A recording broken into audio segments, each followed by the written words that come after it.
Hello, and welcome to the Millennial Nutritionist Podcast. I'm Isla Garcia, master's degree of nutrition science and registered dietitian, and I'm going to make weight loss realistic, sustainable, and uncomplicated for your busy lifestyle.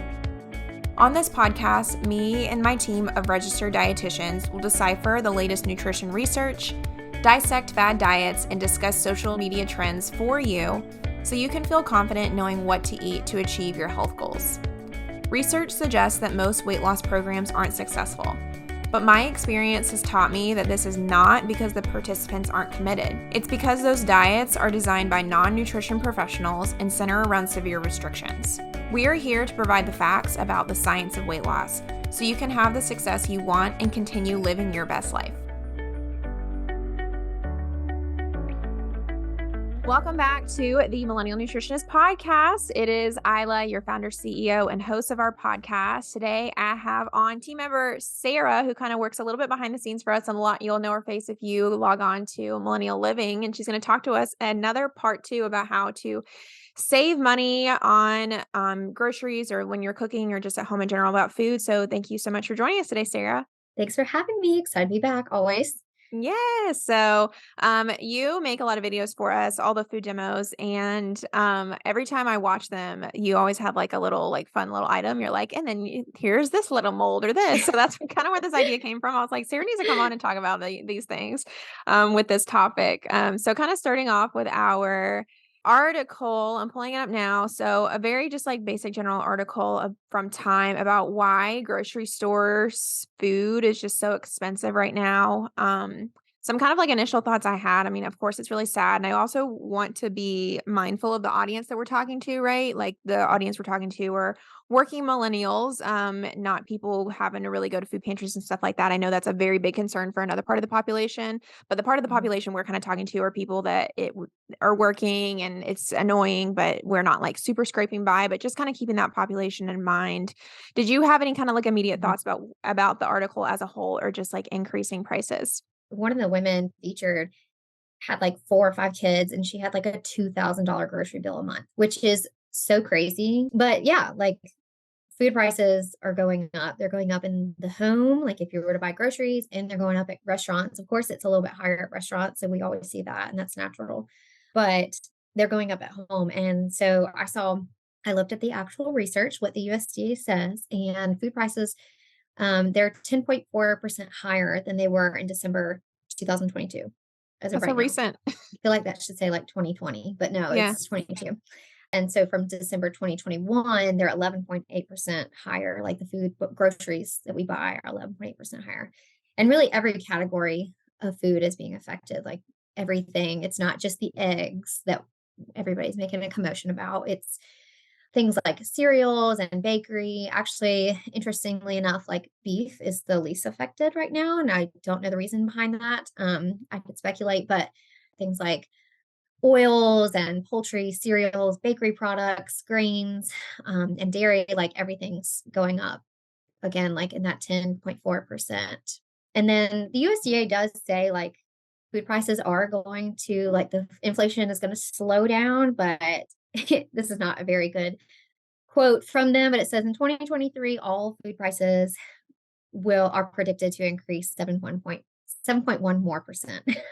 So in this year, it's not going down, but it's going to be slower. So that's good to know, I guess. I mean, it makes me very thankful that we live in a country that has a really abundant food supply, right? Our farmers have made it so our food is really accessible and attainable.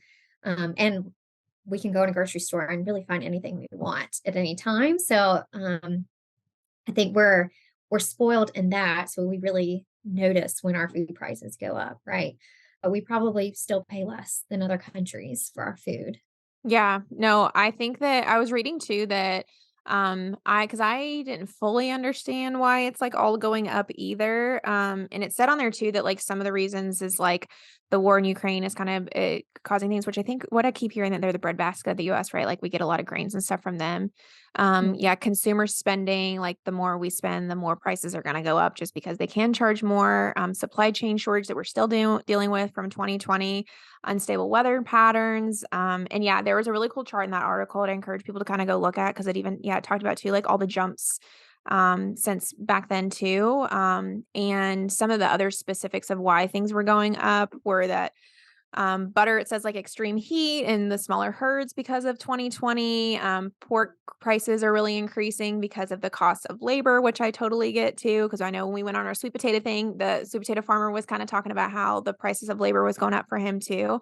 Mhm. And that when I was reading all this too, I was like, oh, but it doesn't say anything about fresh produce, but it did say fresh produce is also going up too because of weather patterns. So it is sad, it is hard, but I just did an episode with Lacey that everybody should go listen to because a lot of the things we can do to save money also can sometimes help us to be healthier. So I'm excited to kind of talk about that today. Whenever our first question kind of was asking about what did you think we could do to save money on groceries or food spending in general, what are the kind of the top things that you thought of off the bat? Yeah. So I know your episode with Lacey focused on how to save money before you get the groceries in your house. Like Mhm. you're probably cooking at home more, so do everything we can to save more money that way. But once it's in our house, what do we do? And how do we avoid wasting food? Because we money that we spend on food that's not eating is just money spent, right? So we might not even be saving money if we're wasting food. And most of the food waste in America happens in kitchens, in our kitchens. It doesn't happen just on the farm or in the grocery store like we see. It's happening in our kitchens, really. So I'm going to talk today really about like how to maximize your food dollars and how to make the most out of the money that you just spent at the grocery store because I know you just spent a lot. I have like four things that I do in my kitchen in my life that help me get the most bang for my buck. And the first one, it's nothing to do with food, but I recently got a grocery rewards app, like a receipt app that I can upload my receipts to when I go grocery shopping. And I get points every time for uploading. And if I buy special products or whatever is on sale on the app, then it'll give me points. And when I hit a certain amount, like 10,000 points, I get a $10 Amazon card or a $10 Target card or whatever. And so I plan to use that, I guess, hopefully on food and not just as pocketing money, but hopefully to put that back into the next grocery bill. So, yeah, I think that'd be a good idea. And you can link everything like your Amazon to it. So anything you buy online, anything you buy in the store, gas, if you get a receipt there, like uploading it there and just trying to maximize that money that you just spent, right? So I'm excited to cash in my points for a gift card soon. And that I was going to go to the grocery store and have receipts anyways. So I think that's a cool tool that we can use. The second one, and stop me at any point when you have any questions, but the second one is really talking about like how do we store our food and how do we make it last longer? Because everybody, regardless of who you are, including me, who is trying to be really on top of not letting things go to waste, I still have things in my fridge right now that are actively not getting any fresher. And so, how do we keep those things really fresh and enticing to use so that we don't waste money? I know I really like in my kitchen, I freeze a lot and I really just utilize my freezer. I have a freezer and refrigerator built together, but I also have a chest freezer. So Mm. that's another reason why I use a freezer. I know not every American has that, but we do. And I think it's a good investment if you're going to use your freezer a lot or if you want to buy things in bulk and or you're feeding a large family. I definitely think it's a good investment because I love my freezer. And so some tools before we talk about freezing, some tools that I think are really helpful are like silicone molds that we actually have a blog article on published about a month or two ago that I really like to use. If you've ever seen like baby food, mine that I use are actually kind of like baby food molds. I have a child and I actually never made baby food. I made it for like a month. And it came with silicone molds that I could make purees, put it in the mold, and then pop the purees out. Well, now I just use it for freezing things. So I actually really like those, or like ice cube trays. And I like the silicone because you can just pop the things out really easily, and they're really easy to clean. So we've linked some of those, like different sizes that we like. Um, some other tools you're going to want to have when you're freezing are freezer bags. So like generic brands or like Ziploc bags. I really like to freeze things in glass containers, or like glass jars, like mason jars, or even just like leftover pasta sauce jars, a glass jar with a lid, to freeze. You don't have to have anything fancy, but I do like to freeze in glass. It keeps the quality a little bit better. And some people think there's an altered taste like when they freeze, and that might be so, but we can kind of try to keep that original flavor by using some best practices. And I think freezing in glass or freezing, we want to try to remove the oxygen when we're freezing things, and excess air, because then that will keep like that original flavor. So before we're freezing, we always want to think about what we're going to use that food for in the future. So yes, you probably, if you made like a whole pot of soup, you don't want to just freeze the whole pot of soup as it is, right? You're not going to be, most likely, you're not going to reheat the whole thing to eat it another time.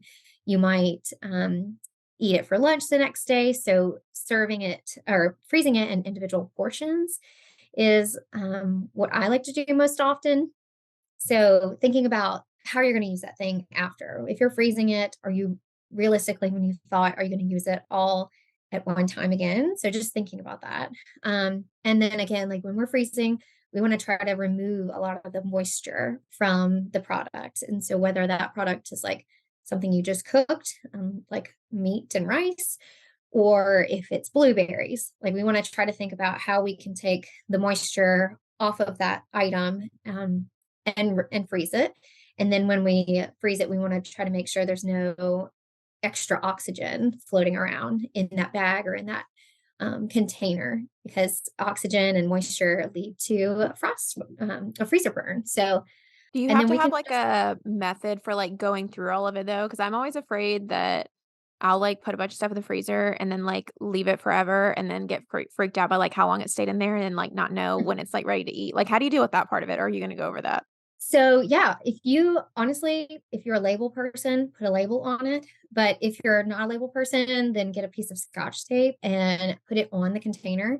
And so you could just easily remove it after, with the name of what it is, because sometimes when you freeze things Yeah. and you find it like 6 months later, you can't figure out what it is exactly. um, because you just forgot. Yeah. And the name of what it is and the date of when you Okay. froze it.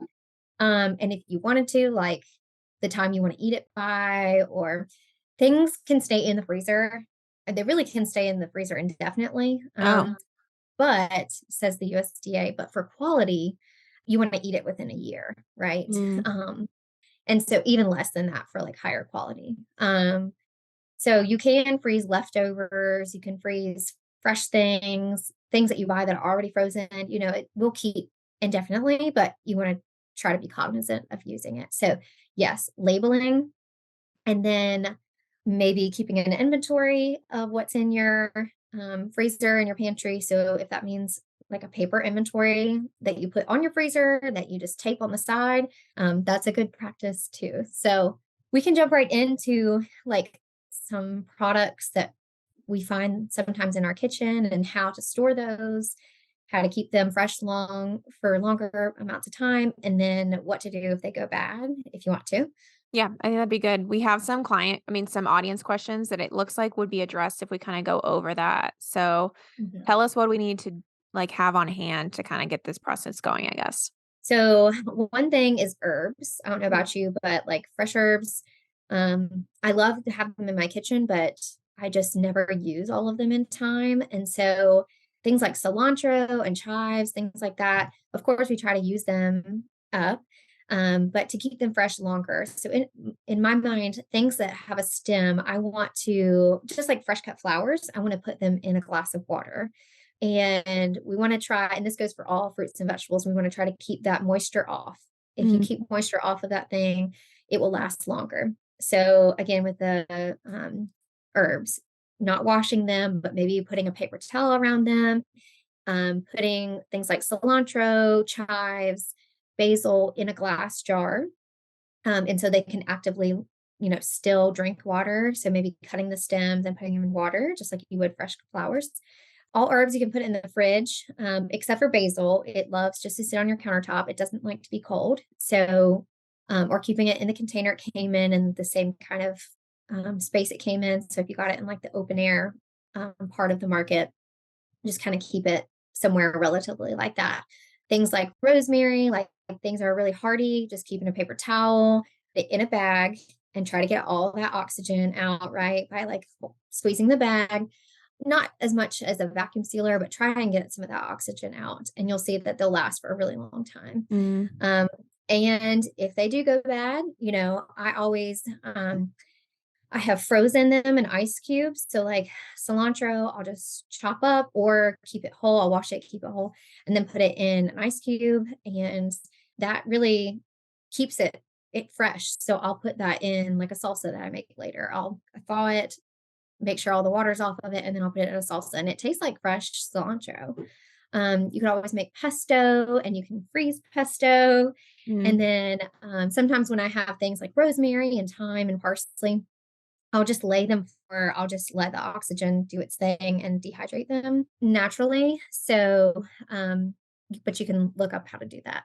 Another one is fresh ginger and garlic. If you don't happen to get to it, you can actually freeze the whole thing of garlic or ginger, like the whole knob, and you can just microplane as you need the garlic actually. And it's exactly the same as it would be fresh. So you can just throw the whole Oh. knob in the freezer. Mhm. But another thing I did the other day is I had it in my fridge before I knew about the freezer trick. I just zested or microplaned like 1 tablespoon portions of the garlic or the ginger in like tablespoon dollop forms, and I put it on a plate and I put it in my freezer. And so now I have like little pucks of ginger or garlic. So next time I'm sauteing those things, I don't have to break out the microplane and do all that. I have it in my freezer that I could just throw in the pan. Berries are a big one. So again, trying to keep moisture off of things. We don't want to wash berries before we're really eating them, unless, like if you prepped on a Monday, they probably need to be eaten. The quality is going to go down by like a Wednesday if you're washing them. So Mm. they're not going to last all week if you wash them in your fridge. So yes, keeping produce clean and available, but maybe don't expect it to last multiple days. So if you do wash it, just try to get all that water off. Something I do is I use a container and I put a paper towel down at the bottom, at the top too, if you wanted to, and put that washed, clean, dry fruit in there. And so that paper towel will just wick all of that moisture off and keep it good for longer. If berries do go bad, you can freeze them whole, or like if you're going on vacation and you've still got strawberries in your fridge, the same thing. You can clean, wash, and then cut the tops off with strawberries, put them on a plate or a pan in your freezer. They'll freeze hard. And then when they're frozen, after like not even a day, just throw them in a freezer bag. And so that way they're not all sticking together and you can just easily put those into a smoothie or bake with them, or, throw those berries in a pan with a little bit of sugar and make like a fruit sauce. Or you could put that fruit, like cut it up and put it in an ice cube tray and with some water. And so you could have like a fun fruity Mm. ice cube. Do that as your berries go bad. Do you mean like bad? Like, I feel like I get a lot from clients that say like they're moldy. Like we shouldn't know that if it's moldy, right? Like, what do you mean if it goes bad, but it's still usable? Like if Mhm. it's like dried out? Yeah. So if it's moldy, don't eat Yeah. it. Um, and you could go through your berries as soon as you get them home. And if there's like a moldy berry in there, take it out. If Mhm. anything that the mold is touching, because that happens, Yeah. anything that the mold is touching right then and there when you get home, if you take that out, all of the rest of the berries are not going to go bad as fast. But berries over time will get softer and they will get drier, which is fine. They're still fine to eat if you feel comfortable with it. But what sometimes we waste when we're just left with excess. And like I Mm. said, we're going on vacation or Oh, yeah. whatever happens. And so it could be at any point, right? They could be, you just know you're not going to use them, or maybe you bought a bunch of fruit because it was on sale for all different reasons. So anything that's not moldy is good to eat. So again, you would wash it, dry it, put it on a pan, throw it in your freezer, and then transfer that to a Ziploc freezer bag. Bananas are a big one. Bananas, yes, they do go bad, or they start to brown faster than most fruits. Mhm. And you don't put them in the fridge, you keep them on your countertop. If you put them in the fridge accidentally, you'll see that they start to get brown faster. Mm. One thing that you'll probably, now that I say it, you'll see in grocery stores is they wrap the tops of Yeah. bananas, and that's for purpose. That keeps the banana from making as much of that ethylene gas, and so to slow down the ripening. So you could wrap, when you get those bananas home, you could wrap the tops of the bananas. Another thing, if you're buying bananas to last a whole week, maybe buy a mixture of not so ripe bananas to riper bananas at the store. So there's always like really green bananas, which means they're not ripe. They're going to take some time, maybe a week to ripen. And then there's more yellow, and then there's the ones that are already on their way to be brown. And so maybe buying a mixture of those, right? If you're trying to eat them all week or all for 2 weeks, even, I would say that's the best, like planning ahead. And then they're not going bad, but they're just getting brown. So when a Right. banana's brown, it's the sugar is actually higher. Like the sugars kind of change, and so they're sweeter on our tongue, which makes for great like banana bread. So that's why when we think of like brown bananas, they're ready for banana bread. But they're ready for smoothies or anything Mhm. like that. So what I do with a banana is I used to just throw it in my freezer whole, but then I would have to take a whole banana out, and it was brown, and I had to thaw it, and it was gross. So I actually take it out of its skin, and I either cut it up Yeah. into pieces and chunks, or I will freeze the whole banana in like a whole container dedicated to bananas, because bananas die in my house. And so they go to my freezer, and then I'll just pull out chunks of banana as I want to make a smoothie, or if I'm making whole banana bread, I'll just pull the whole bananas out. And that's like super simple with bananas, but you have to remember to make the banana bread. Do you love our realistic approach on nutrition but want to dive a little bit deeper? Let me tell you about the Millennial Living Membership Program. This was designed to help you stay motivated and inspired no matter what health journey you're on. We develop monthly nutrition and fitness challenges with prizes you can win if you stick with it to help motivate you through every month. To inspire you, we upload weekly recipes with downloadable food lists, monthly food demos, and we can even have a registered dietitian answer your questions on nutrition and weight loss. Our members form a community with other like-minded people to help support each other on their health journey.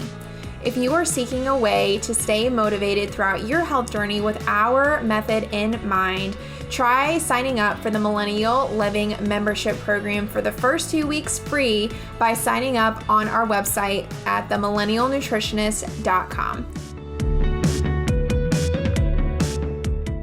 Lettuce is another big one. Yep. Whole lettuce, again, we just want to like remove that moisture. So put a paper towel or like a rag around things and try to pull that moisture off. Put it in a bag itself, try to keep that oxygen low, and then you could put it in a crisper in your fridge.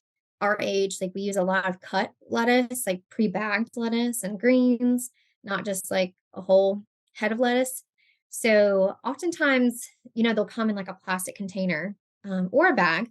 But if they come in a bag or a container of those greens, you can look at it and it's usually clear, but you can look at it and you can see moisture in there. Like you can see some water and some condensation, which is normal. It's coming from the lettuce, it's a natural product. But taking that container and putting a paper towel in the bottom or on the top, and sometimes if I have a container, I'll put a paper towel at the bottom and on the top, and I'll maybe flip over the container so all that water Mm. pools into the paper towel, and just try to get all the water off the bottom, like sitting up against the lettuce all the time. Because again, moisture equals less time in your fridge and less time to eat it. So trying to get all that off. So paper towels, meat. So you can freeze meat cooked or raw. And I like to do both actually. But if you, let's say you're making spaghetti and you just make a huge batch, or you just make spaghetti, well, and your family likes to eat it once a week, well, maybe think about Mm, cooking a lot, like a really large batch of spaghetti sauce and meat and sauce and putting those together and then freezing portions, for next week. So you don't have to cook all over again. Raw meat, you can freeze that. So if you buy meat in bulk, or let's say you just don't get to it in time, I like to freeze raw meat, but always think about what's the use after, right? So sometimes I'll use whole chicken breast, but most of the time I use cut chicken breast, like in strips or in cubes. So I'll cut it before I freeze it so that once it's thawed, I could just throw it into the dish that I'm making. Things like that, like cubed chicken, I'll mix with like teriyaki marinade or something. So I know in my fridge or in my freezer, I have marinated chicken with teriyaki sauce, and I just need some rice and vegetables for a whole mm, meal. Like easy, throw it together. Dairy, you can freeze milk and dairy products. I wouldn't suggest freezing like a whole gallon of milk because, again, when you take it out of your freezer, are you going to drink the whole gallon? You're probably not. So freezing it in small containers. So maybe you're going on vacation and you've got just like a half gallon left.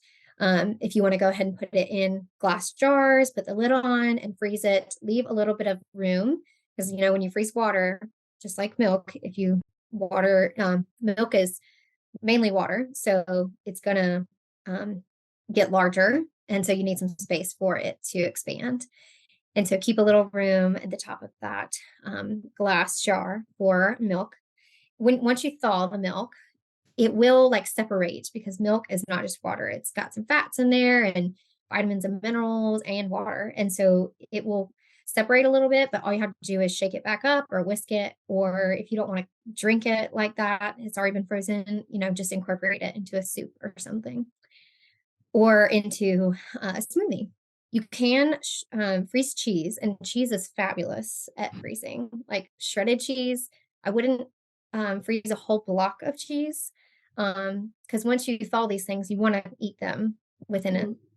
within a day or so. Oh, okay. At least dairy, you want to kind of eat them within like on the spot or use them in some way. And so shredded cheese like is awesome. You can buy a whole bag of shredded cheese and just throw the whole bag in the freezer or shred your own cheese, whatever. I don't really recommend freezing yogurt. I guess you could. I wouldn't eat it like fresh yogurt. I would use it in something like a smoothie. Oh, okay. So you could, I guess, put a whole cup of yogurt, or you could put it into like ice cube trays and then spin it into a smoothie whenever. Some like kids yogurt products are frozen. So it's not harmful to do. It's just it probably is not the best to taste wise to eat it Mm. fresh like that after. But so Or like eating it like a frozen dessert. What about that? Like a, oh, that would, yeah, I mean there's frozen yogurt. yeah, So I bet you could like not thaw it all the way, keep it kind of frozen, and then put some yeah. fruit on it, and that would be good. Juices, if you only have a little bit left, putting it into ice cube form and just using that like in your water to flavor it up, or some smoothies. That's an easy way. And then one of my favorites is sauces. I always have like extra tomato sauce or tomato paste. Like that one's like renowned for being wasteful, right? We have a whole can of tomato paste and we only need a tablespoon for a recipe. This is not my idea. This is the internet's idea, but taking that tomato paste that we don't use for that one recipe and then putting the rest of the tomato paste in like little 1 tablespoon portions, because usually a recipe will call for like 2 tablespoons, 3 tablespoons of tomato sauce or tomato paste, and take 1 tablespoon, scoop out the tomato paste and put it on a pan and then freeze that again, like the garlic and the ginger, like in dollops. So now you have little pucks of 1 tablespoon of tomato paste That's such to a good use as idea. recipes, Yeah, right? because like I feel like I always, yeah, I'll get tomato paste and it's not that much, but it's so annoying. I feel so wasteful, but I've never thought about that. That's a good idea. And it's great nutrition. Yeah. Um, and so we want to keep it and, just throw it into things every once in a while. We need tomato. But like tomato sauce, like a whole jar of sauce, I didn't use a whole jar of sauce one time, and so I just threw the jar into my freezer, and I've got random tomato products in my freezer right now, so I'm gonna combine them all to make some kind of sauce at some point. Oh, that's a good Um, idea. Because that one always molds for me. Like I'll leave because the expiration date's always so long, but then when I go back and use it after a mhm, month, there's like a crust of mold on the top. I'm like, what the heck? mhm. Yeah, I mean, it's deceiving because Yeah. tomato sauce, it does take a while to go bad. So you're like, Yeah. "Oh, I'll just use it." And then, yes, you have mold. But if you just throw it in your freezer in that moment, and then you'll just make some kind of frozen concoction with all of those frozen tomato products. Like if you're making a chili or Yeah. a spaghetti sauce, like it doesn't matter what it was before, like marinara, things like that. Just freezing them. Sauces like Alfredo sauce and creamy sauces, they're held together. It's a chemical reaction, and I know you know this from like food science class, but they're held together with like a gel formed from like the flour that's used and the fat and the heat. And so when you freeze that white or creamy sauce and then you thaw it, you're going to see that break, right? And so it might not look as creamy as it did before, but you can just whisk it back or heat it up and whisk it, and it should come back. It's not going to be as creamy and as like delicious as it was before, but you can absolutely freeze like creamy sauces, and they're still safe to eat. So those are like the main things that go bad in our fridge, and how to freeze them and what to do after. But once you freeze them, and there's like just some safety items, like how to make sure you're reheating it safely and eating it. So again, when we're cooking foods, each protein, like animal protein or product, has like their temperature that they should reach. And you can just Google, what should chicken, when I cook it, what temperature should it be to? You don't have to remember that stuff, even though as dietitians, like that was drilled in our head. Yeah. And so we know it, but you definitely do not have to crowd your brain with that. So Google, what temperature should I cook my ground beef to, or my chicken or whatever. So first of all, when you're cooking, you just want to make sure you get it up to a good temp. And then when you're freezing, we want to make sure we're getting that moisture off and we're getting oxygen out, right? And so if we're cooking something, there's going to be steam after. We don't want Mhm. to put the top on and then throw it in our freezer, because we're just capturing all of that moisture in there. And so the food that you're going to freeze, if you cook it and then immediately go to the freezer, it's going to have icicles and freezer burn on it, and it's not going to be high quality. So again, just safely cooking it and then cooling it. And so you could throw it in the fridge without the top on, or you could leave it out a little bit and let it cool down, then go to the fridge. And then once it's completely cold, put it in the freezer. And then you can reheat and eat leftovers totally fine if you like the flavor. Some people say the flavor and taste does change. And I would just encourage people to try different things and try it in different ways, and maybe use some of these best practices, and maybe the flavor and the taste won't change, and maybe you like some things frozen and reheated and you don't like others. So we just have to try, right? And I But feel like most I of our wonder how much of it is like perception because I for a while thought like frozen seafood tasted bad until one day I went to the store and asked him if he could pull more shrimp out and he said it was all frozen. And so I'm like, does it all just come from the freezer anyway when they bring it out? Like, is anything really fresh? So I think, yeah, like what you're saying is a good because a lot of people do get grossed out by like thawing out stuff. I don't do this, but you can make something, turn it into a leftover, freeze it, Yeah. thaw it out, and then freeze it again. Oh, And I know that. that's fit safe. I know Oh, USDA. okay. I mean, I've never had to do that, but I guess if you wanted to, like you can do that. Okay. I wouldn't do that really more than once or twice, but most things have been frozen at some point. Yeah. Yeah. Um, but just reheating things to 165 degrees, like making sure they're really hot, because you cooked it direct in the right temp before you froze it, right? So this is just getting them back up to temperature. And sometimes I'll do things in molds so that I can pop them right back into a freezer bag. So I put some of my favorite things to freeze for meal prep Okay. that I do. So I had to go to my freezer and check out my freezer and see what's in it right now. But I love to cook, right? When I'm cooking, I think about if I could make extra in that moment and I could freeze it for another time. And so I always cook. I feel like we all do this, but we always cook more rice than we need. And we have extra rice laying around. And so I cook a large batch of rice. We eat what we're going to eat for dinner or whatever in that meal. And then I'll freeze either in the container like it is or in that portion size. Let's say like 1 cup of rice or 2 cups of rice. Or I'll just freeze it in a mold, or I'll freeze it in that container. And then when I want rice, I'll just pop that container right back in the microwave or the freezer, or I'll thaw it and then put it in the microwave. You can do either. I love, again, like meat, either cooked in single portions or raw in single portions. Vegetables. I mean, I buy a lot of frozen vegetables, honestly. Like I would say I eat more frozen vegetables than fresh just because. Mhm. But you can always freeze vegetables. So if you have questions like a particular vegetable, you can just Google like, how do I freeze broccoli? How do I freeze carrots? Things like that. Because not every vegetable is great frozen. Mhm. Like when you use it, it just won't be great after, but you can definitely freeze vegetables. And I do that a lot. Like if there's something's on sale, or like a local farm had a bunch of broccoli this spring and it was delicious. And I bought a bunch, but I froze most of it. So I blanched it, just putting it in really hot water, really cold water, and then took all that moisture off and put it in the freezer. Fruit, like I always have extra berries laying around. I don't know why, but those last few berries are hard to finish sometimes. So I'll wash them, dry them, put them on the pan and freeze them and just put them to this.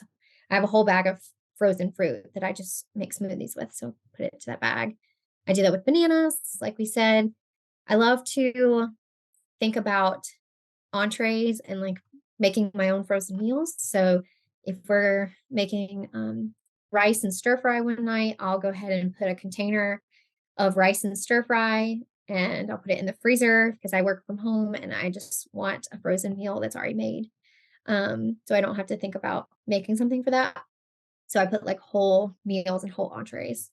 Nuts, you can, if they're not going to be eaten on the countertop for a while, you can put them in the freezer. I know like we always keep pecans in our freezer because usually we get them fresh here in North Carolina and in Texas, which Texas is like the #1 producer of pecans. Oh, okay. But then we have a lot of pecan trees in North Carolina. And so we always keep them in the freezer. I actually have done like whole sweet potatoes roasted. And then, of course, I'll cool them down and then I'll wrap them in like aluminum foil and put them in a bag. And those keep in the freezer really well. So I can just reheat and eat a whole frozen sweet potato. I make cookie dough. And again, if I make cookie dough, I'm going to make a big batch, roll them into individual cookie balls, right? And then throw them in the freezer. Or when you buy a pre-made cookie dough packet, like you could just throw whatever you don't cook in the moment, because you don't have to cook them all at the same time, just put it in the freezer and individually. And so they're not sticking together. So you could just make yourself 2 cookies at one time if you wanted to. So I always have cookie dough in my freezer. So now you have a loaded freezer full of things. And you have to remember to eat them. So again, like an inventory of your freezer and writing a list, like a physical list, and putting it on your freezer of what's in there, what date it has on it. And then as soon as you pull something out, marking it off, keeping that like inventory. And then sometimes our freezer just gets too full and I'll try to like eat my way through the freezer or think of what I have in the freezer and what I can do to combine things and what kind of Mhm. meals I can make out of everything. I just have to be intentional about that, right? Like I'm going to make some kind of tomato sauce thing with all the random tomato stuff I have in my freezer right now. And I have frozen cooked ground beef, right? So I'm going to combine those and make a spaghetti sauce or something. Yeah, 'cause, like, Um, do you ever get bored? I feel like that's what a lot of people's and even my problem and my husband's problem is sometimes is, like, sometimes you just get excited by new stuff at the grocery store. Is that just not you and you just, like, love eating out of your freezer all the time, or you just, like, combine it? well, there is something like really thrilling about not having to spend money. Yeah. And it's like, oh, this free meal, even though it's not free, but Yeah. like I spent no money on this meal. Or if you can do that for a whole week you can say like, I spent nothing on groceries that week. I mean, you feel like you're on the top of the world, Yeah, but, you need to tell that lady with the um, $2,000 bill. yeah. If you have ever looked and saw that you have like icicles or like freezer burn on things in your freezer, I mean, all that stuff can affect the quality of your food that you're freezing. Like you just spent all this time and money freezing things and you want to keep it high quality. So it really does last as long as it can. So trying to clean out that freezer every once in a while and then like unplugging it or getting all the ice away and just starting fresh. I'm like preaching to the choir here because I've got to do that. But that's how to keep it high quality. And then something I do involving a freezer, probably every month, is I make like chicken broth or chicken stock. I don't know the difference between the two, but One has bones I, and one does not. That's what I learned, I oh, think. Yeah, I don't know which is which because I look because at the store you buy broth or stock, and I'm like, which is which? well, whichever one has the bones in it is the one I make. I'll get like a rotisserie chicken, or if we make Mm. chicken with the bones, like in some dish, then I'll take the bones from that rotisserie or from that chicken dish. I'll take the bones and the skin if you want it sometimes. Like on the rotisserie chicken, like just throw all that in there, make sure it's cool down, put it in a freezer bag, and then just keep it in your freezer until you have enough bones or so vegetable scraps too. And if you didn't want to make chicken broth, if you don't eat chicken and you don't have chicken bones, you can make vegetable broth. And so I do this probably once a month, and I'll just keep a huge bag or two or three in my freezer. Where anytime I'm cutting an onion or celery or garlic or things like herbs that went bad that I want to put in a broth later, I'll put that in that freezer bag. And then just once a month, I'll dump all of those scraps and bones into a crock pot and just let it cook on low for like a whole day, or even longer. The longer the better.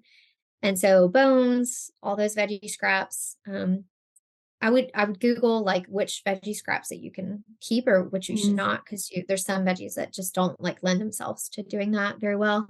But like celery, carrots, onions, so the tops and the bottoms of onions, the onion skins, garlic, like all the skin that comes off the garlic, the end of the garlic that you don't use in the dish, all of that stuff, throwing it all in to a crock pot, covering it with water, putting a little bit of vinegar. I don't know if this is true, but the vinegar like helps break the bones down a little bit. And so you Mm. can get all of that like collagen out of the bones and the nutrients that are left in the bones. So really like trying to get our bang for our buck here. And it's 1,000 times better than the stock that you buy in the little container at the store. And that's another thing that goes to waste a lot I see is like when you buy that box, that 16 ounces of stock or broth, sometimes the recipe only calls for like 2 cups Yeah. and you have like a lot more than 2 cups. And you can freeze the leftover stock too. Just put it in a glass jar, whatever you have left over. Maybe you want to make it into like a 1 cup portion. Put 1 cup in a glass jar, glass container, freeze it, and then just use it again too. Yeah, no, this is really good. I should probably do this. I'm so bad. I actually just use the powder. Mix it with water. Like the bouillon The little cubes. bouillon cubes. Yeah, because Yeah, yeah, they're easy. Yeah. I feel like And it doesn't then go bad at least. I use the better than bouillon.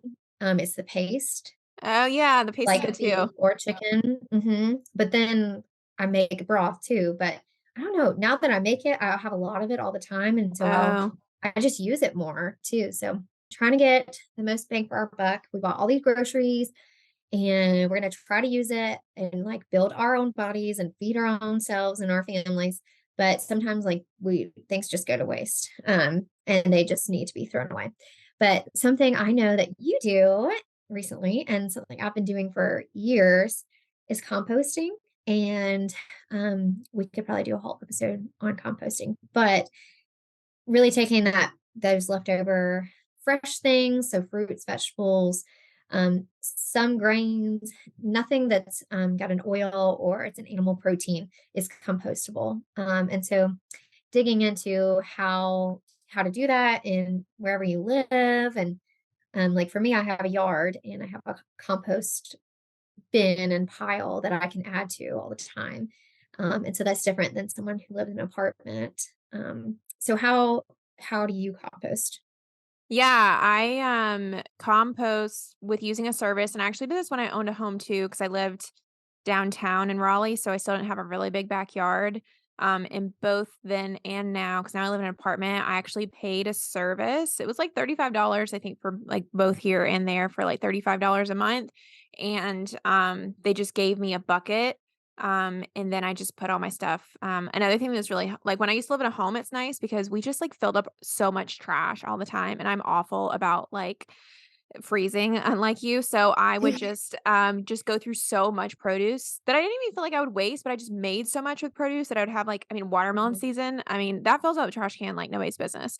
So, Yeah. that would we me and my husband always get in fights about, like, the trash can overflowing, and then sometimes you have to pay, like, who would want a whole 'nother trash bin that you have to take to the Right. curb, and so I find that, first of all, it, like, decreases the trash you have, which makes me feel better, but also you don't have to pay for another thing.